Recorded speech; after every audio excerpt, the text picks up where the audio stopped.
with guys because it's so much less drama, and I'm just not like the other girls.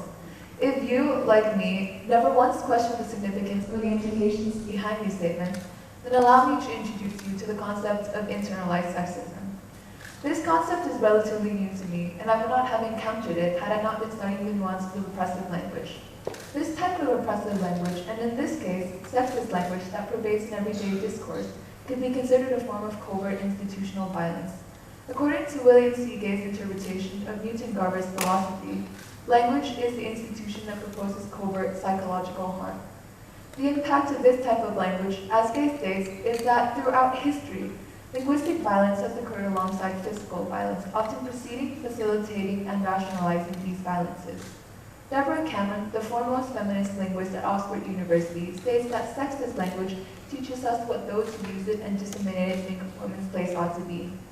Second-class citizens, neither seen nor heard, eternal sex objects, and personifications of evil. But really, we're not talking about linguistics today. We're talking about internalized sexism as a concept. So what is it exactly?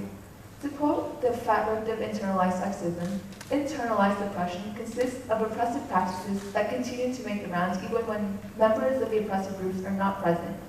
Internalized oppression is the genus of which internalized sexism is a species.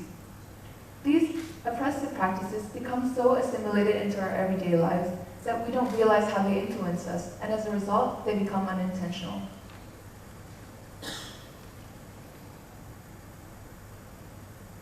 The effects of internalized sexism are subtle, but they have lasting effects which can result in certain groups of women being marginalized, especially those who do not fit a conventional image as given by a predominantly patriarchal society.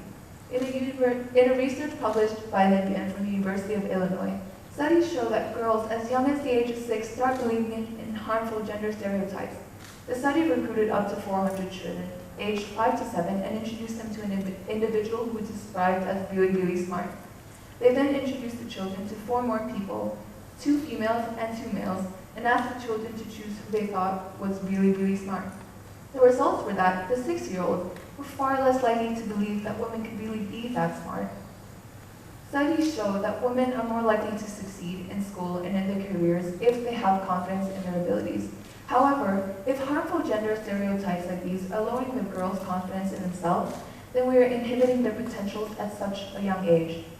In many cultures, women are pushed away from traditionally male-dominated roles and into more gender-normative fields.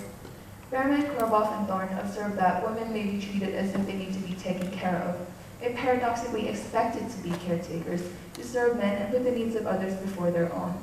May be criticized or ostracized for being visible, assertive, or outspoken, may find their opinions discounted, may be disliked as leaders unless they fit the female stereotypes by acting nurturing, may be valued or appreciated primarily for their looks, bodies, or sexualities, may face expectations that they will spend considerable time and money modifying their physical appearances, may need to manage unwanted sexual attention or physical contact from men, may be expected to act passive in sex, dating, or relationships, may lose their names when they get married, and may be excluded from spoken or written discourse by the use of male pronouns and other male-centric language constructs. Consequently, women may never be able to reach their full potential if they are oppressed by either their own or by their own internalized subordination or their cultures. Internalized sexism seems almost impossible to get rid of, and it might as well be. How do we change the minds of women who think that Trump's infamous words are something that they wouldn't be surprised by if their husbands said them? How do we change the minds of mothers who think that female genital mutilation is something that they need to do in order to stop their daughters from being promiscuous? The only viable solution seems to be education on the subject of inequality and human rights.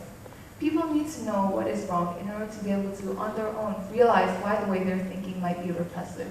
Is it a predetermined mindset? Education will help them realize why the way they're thinking might be oppressive towards themselves or to other groups of marginalized people. However, it will take years and years in order to get rid of something that has been so deeply integrated into our cultures that it has become akin to culture. Yet it is not too late. Like Mahatma Gandhi said, be the change that you want to be in the world. If any of the things I previously mentioned were to become a reality, it must start with us as individuals, pioneering the change and revolutionizing the culture. Call me an idealist, but I think that if we can get rid of our own internalized subordination or any other prejudice towards a certain group of people, then we can, to a certain extent, achieve true equality. Hopefully, the next time you see a girl put down another in order to seem more inferior herself, you'll understand why. I'll stay hopeful. Thank you.